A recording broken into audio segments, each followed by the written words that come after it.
Hello everyone. आज की class में हम बात करने वाले हैं न्यू पब्लिक एडमिनिस्ट्रेशन के बारे में, यानी कि नवीन लोक प्रशासन। अभी तक हमने लोक प्रशासन के अर्थ को, उसकी प्रकृति को, उसके क्षेत्र को समझा। फिर हमने प्राइवेट और पब्लिक एडमिनिस्ट्रेशन में क्या डिफरेंस है उसके बारे में पढ़ा। किस तरीके से इस लोक प्रशासन का विकास हुआ, इवोल्यूशन हुआ, उसके बारे में देखा। आज हम पढ़ने वाले हैं कि न्यू पब्लिक एडमिनिस्ट्रेशन, ऐसा क्या हुआ कि पब्लिक एडमिनिस्ट्रेशन को एक नया रूप लेना पड़ा, क्या फैक्टर थे वो, उनके बारे में देखेंगे। तो स्टार्ट करते हैं आज का लेक्चर, न्यू पब्लिक एडमिनिस्ट्रेशन। सबसे पहले समझिए, मैंने इस टॉपिक के अंदर थोड़ा सा हिस्टोरिकल बैकग्राउंड ऐड करने की कोशिश की है ताकि आपको समझ में आ जाए अभी तक हमने जो कुछ भी पढ़ा है उसके बारे में।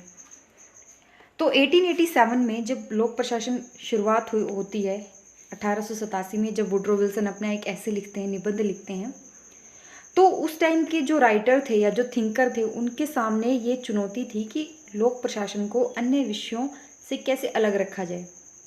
क्योंकि लोक प्रशासन में बहुत सारी ऐसी कमी, एक तरीके से उस टाइम पर गवर्नमेंट उतनी एफिशिएंट नहीं थी सर्विस डिलीवरी को लेकर के, या बहुत सारी करप्शन बहुत लेवल तक बढ़ चुका था अमेरिका के अंदर। तो ये कोशिश की गई कि राजनीति व लोक प्रशासन का जो तालमेल है वह न होने पाए। इसीलिए उस टाइम में जितने भी थिंकर्स थे, चाहे वो वुड्रो विल्सन हो, फ्रैंक जे गुडनाउ है, एल.डी. वाइट है, इन सब ने डाइकोटोमी पे फोकस किया। डाइकोटोमी मतलब द्विविभाजन, राजनीति अलग है, प्रशासन अलग है।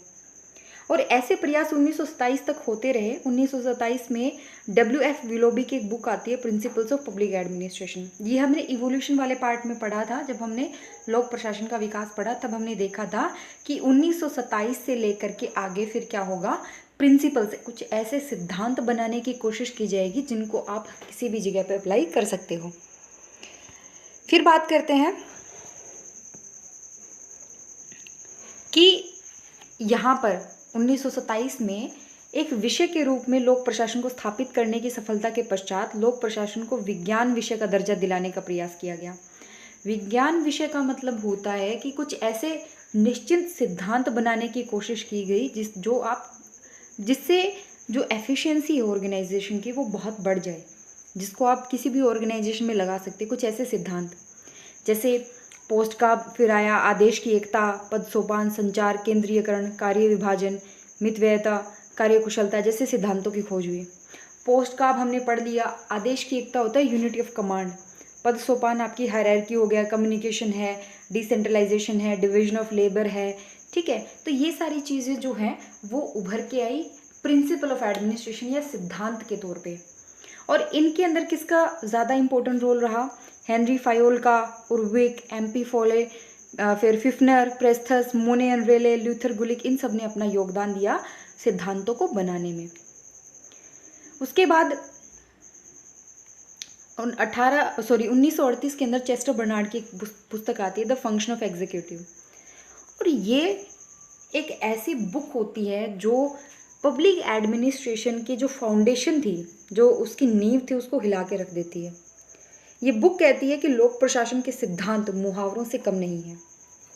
इस पुस्तक में कहा गया कि प्रशासन में किसी सिद्धांत का कोई अर्थ नहीं है, क्योंकि निश्चित सिद्धांतों की उपस्थिति किसी विषय को विज्ञान की श्रेणी में ला देती है। इतना समझिए कि जब आपको किसी भी विषय को विज्ञान घोषित करना है तो आपको कुछ निश्चित सिद्धांत चाहिए, कुछ फिक्स्ड प्रिंसिपल्स चाहिए।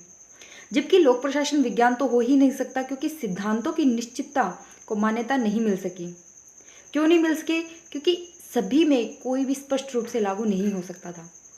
ये हम प्रिंसिपल्स जब हम पढ़ेंगे, थिंकर्स जब हम पढ़ेंगे, तब देखिएगा कि क्यों इनको प्रोवर्ब बोला गया। आपको लगेगा कि आप जितने भी सिद्धांत पढ़ रहे हैं, एक सिद्धांत दूसरे सिद्धांत को गलत बता रहा है या उसके अगेंस्ट में बोल रहा है। और 1948 तक आते आते इन सिद्धांतवादियों की जमकर धज्जियां उड़ाएंगी। और इसके बाद क्या होता है? चुनौती का सामना करना पड़ता है। इस विषय को चुनौती का सामना करना पड़ता है। अब हुआ ये कि यहाँ पर हमने कमी तो बता दी, लेकिन हम सजेशन नहीं दे पाए। हम ये नहीं बता पाए कि इसका नया स्वरूप क्या होना चाहिए। तो 1948 के पश्चात लोक प्रशासन विषय को गंभीर चुनौती का सामना करना पड़ा, क्योंकि विचारकों ने लोक प्रशासन में सिद्धांतों का अभाव तो घोषित कर दिया, किंतु लोक प्रशासन क्या हो, यह नया स्वरूप क्या हो, यह घोषित नहीं किया। और इसी को संकट का काल भी कहा जाता है, जो 1968 तक चलता रहता है। ठीक है, ये हम सब पढ़ चुके हैं। मैं अभी रिवाइज करवा रही हूँ आपको, ताकि आप जो न्यू पब्लिक एडमिनिस्ट्रेशन, नवीन लोक प्रशासन, उसको आप समझ पाएँ कि कैसे डेवलप हुआ, वहाँ तक बात पहुँची कैसे। अब कुछ कॉन्फ्रेंसेस होती हैं, कुछ इवेंट होते हैं जो न्यू पब्लिक एडमिनिस्ट्रेशन को लेकर, मतलब उस न्यू पब्लिक एडमिनिस्ट्रेशन से पहले कुछ इवेंट होते हैं। वो क्या, 1967 में सार्वजनिक सेवाओं संबंधी उच्च शिक्षा पर हनी प्रतिवेदन आता है। एक हनी रिपोर्ट आती है जो कि हायर एजुकेशन से रिलेटेड होती है, पब्लिक जो सर्विस है उनसे रिलेटेड, हायर एजुकेशन से रिलेटेड एक हनी रिपोर्ट आती है 1967 में। 1967 दिसंबर में फिलाडेल्फिया में एक सम्मेलन होता है। 1968 में मिनोब्रुक सम्मेलन होता है, मिनोब्रुक कॉन्फ्रेंस होती है। 1971 में फ्रैंक मैरिनी के द्वारा एक नई बुक आती है, और 1971 में ड्वाइट वोल्डो द्वारा संपादित उथल पुथल के काल में लोक प्रशासन का प्रकाशन होता है। ये हम देखेंगे वन बाय वन। सबसे पहले हम बात करेंगे हनी प्रतिवेदन की। हनी प्रतिवेदन क्या था, हनी रिपोर्ट, कि 1968 के पश्चात लोक प्रशासन के क्षेत्र में नवीन विचारों का सूत्रपात हुआ। 1968 को या आप ये कह सकते हो, 1968 में क्या होता है कि मिनोब्रुक कॉन्फ्रेंस होती है, और मिनोब्रुक कॉन्फ्रेंस जो है वो पब्लिक एडमिनिस्ट्रेशन को एक नया रूप, एक नया स्वरूप प्रदान करने में सफल रहती है। 7वें दशक, 20वीं सदी के 7वें दशक के अंतराल में उभरे विचारों को ही नवीन लोक प्रशासन की संज्ञा दी गई थी।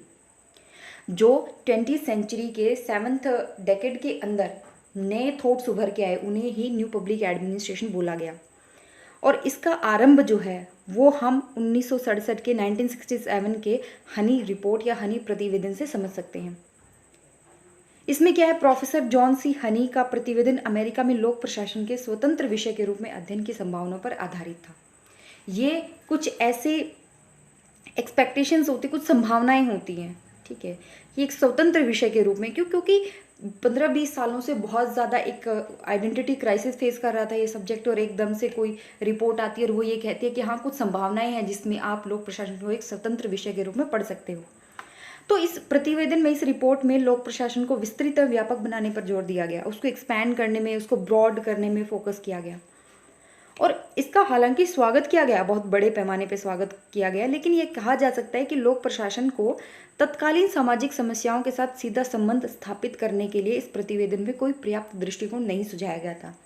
मतलब शुरुआत तो कर दी, लेकिन जो चाहिए था वो ये रिपोर्ट नहीं दे पाई, लेकिन शुरुआत कर दी, ये बहुत अच्छी बात हुई। इसके बाद फिलाडेल्फिया सम्मेलन होता है, फिलाडेल्फिया कॉन्फ्रेंस होती है, और यही विषय था कि लोक प्रशासन का नया स्वरूप कैसा होना चाहिए। इसी विषय पर फिलाडेल्फिया सम्मेलन होता है, और यहाँ पर बहुत ज़बरदस्त वाद विवाद होता है। कुछ चिंतक ये कहते हैं, कुछ थिंकर्स ये कहते हैं कि यहाँ पर सिर्फ इंटेलेक्चुअल जो चिंतन हो रहा है, इंटेलेक्चुअल एक्टिविटी का एक सेंटर माना उन्होंने, और कुछ एक ने कहा कि जस्ट ये एक रिएक्शन है कि क्राइसिस आइडेंटिटी फेस कर रहे हो, तो यहाँ पर सिर्फ जो है अब एक रिएक्शन फेस कर रहे हो। कुछ चिंतकों ने इसे प्रशासन तो कुछ ने इसे समाज का अंग माना, लेकिन हुआ ये कि इस सम्मेलन में भी लोक प्रशासन का नवीन स्वरूप निर्धारित नहीं किया जा सका।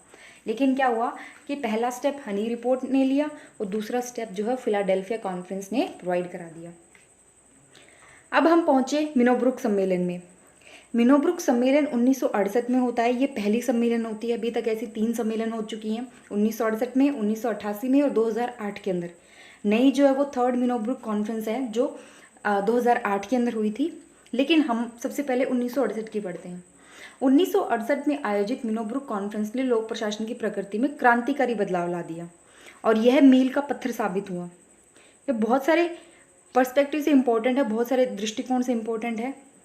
पहला तो ये कि ये कॉन्फ्रेंस बहुत सारी ऐसी बातों के बारे में जिक्र करती है जो पहले ना तो हनी रिपोर्ट में डिस्कशन में आए थे और न ही फिलाडेल्फिया कॉन्फ्रेंस में।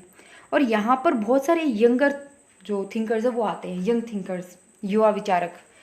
तो मिनोब्रुक सम्मेलन का फाइनल जो कंक्लूजन निकला वो ये था कि परंपरागत लोक प्रशासन के स्थान पर नवीन लोक प्रशासन का नाम प्रकाश में आया। अब ये है क्या, ये आप समझ पाएंगे जब आप मिनोब्रुक कॉन्फ्रेंस के बारे में डिटेल में पढ़ेंगे। बहुत लंबा टॉपिक है मिनोब्रुक कॉन्फ्रेंस, 3 मिनोब्रुक कॉन्फ्रेंसेस हुई, तो हम देखेंगे कि क्या उसके गोल रहे मिनोब्रुक के, क्या एंटी गोल रहे, क्या उसके कंटेंट क्या था, सब्जेक्ट मैटर क्या था, क्यों इसका क्रिटिसिज्म हुआ, और जब एनपीए डेवलप हो चुका था तो लोगों को मैनेजमेंट की साइड जाने की ज़रूरत क्यों पड़ी। तो इन सब जो टॉपिक हैं इनके बारे में हम कल डिस्कस करेंगे। आई होप आपको न्यू पब्लिक मैनेजमेंट का बैकग्राउंड पता चल गया है कि किस तरीके से न्यू पब्लिक एडमिनिस्ट्रेशन की ज़रूरत पड़ी। ओके, तो यहीं पे हम आज का लेक्चर ख़त्म करते हैं। जल्दी मिलते हैं नए लेक्चर के साथ। Till then